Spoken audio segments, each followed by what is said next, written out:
কিন্তু সেদিন হাসিনা নিজেই বলেছিল হাসিনা পালিয়ে যায় না, কিন্তু আমরা দেখেছি 5 আগস্ট এই দেশে আওয়ামী লীগকে রেখে হাসিনা সেদিন পলায়ন করেছে, পালিয়ে গিয়েছে।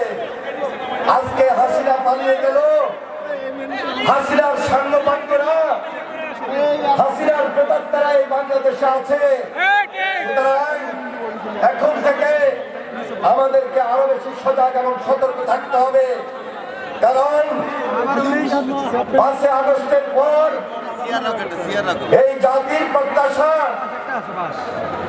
এই অন্তর্বর্তীকালীন সরকারের প্রতি যে অবিলম্বে একটা সুস্থ স্বাভাবিক নির্বাচনের মধ্য দিয়ে এই দেশে জনগণের সরকার প্রতিষ্ঠিত করা।